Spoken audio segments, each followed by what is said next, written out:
और आरजेडी विधायक भाई वीरेंद्र ने प्रधानमंत्री को टूरिस्ट कहा है और उन्होंने कहा है कि टूरिस्ट भी आते हैं तो कुछ देकर ही जाते हैं और हमारे प्रधानमंत्री सिर्फ टूरिस्ट बनकर आए और बिहार से लौट गए।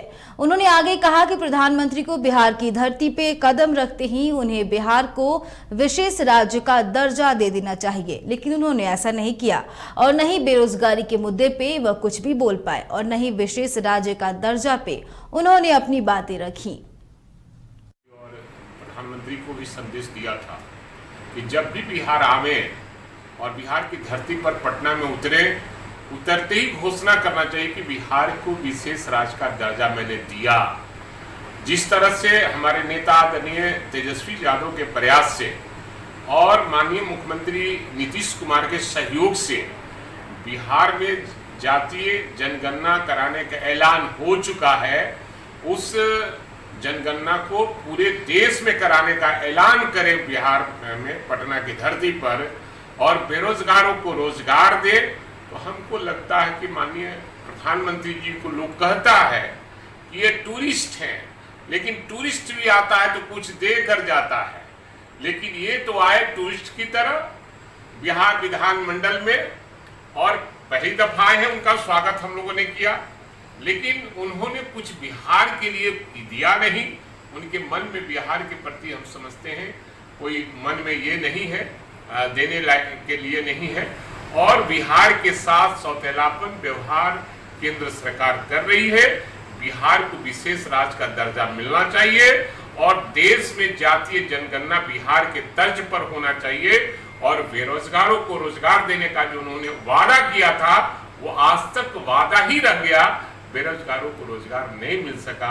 हमें बड़ी आशा थी और लोगों की आकांक्षा भी थी बिहार की जनता को कि देश के प्रधानमंत्री आएंगे, बिहार को विशेष रूप से सौगात देने का काम करेंगे।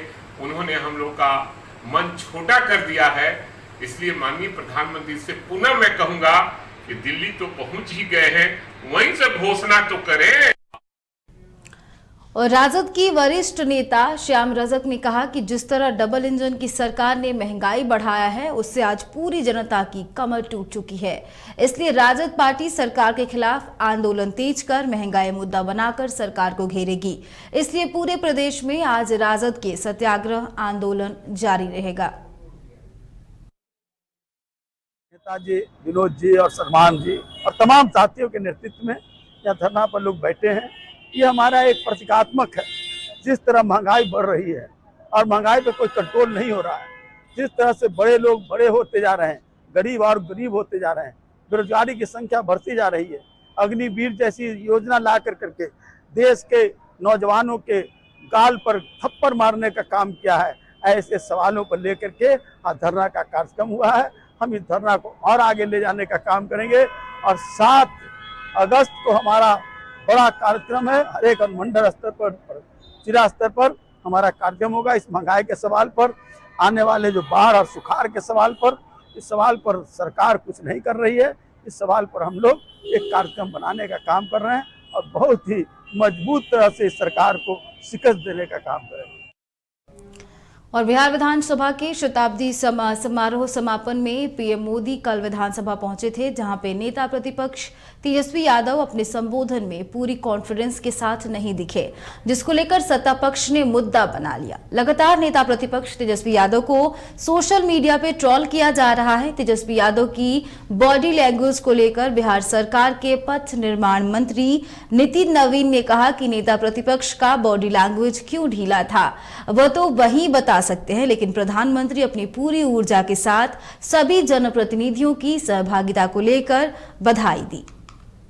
किस प्रकार से प्रधानमंत्री जी ने जनप्रतिनिधियों की भूमिका को कहा कि जहाँ एक और आप अधिकार की बात करते हैं वहीं आपको कर्तव्य की बात करनी चाहिए। तो मुझे लगता है कि कल के जो बड़े विषय थे वो ये सब विषय थे और मुझे उम्मीद है कि बिहार के लोगों को जिस प्रकार से माननीय प्रधानमंत्री का संबोधन कर मिला है, हम सभी जनप्रतिनिधियों को उत्साहित हुए हैं और हम लोग जहाँ एक और अपने अधिकार के प्रति वहीं अपने कर्तव्य के प्रति भी जवाबदेह बने, इसका एक मूल मंत्र उन्होंने दिया है।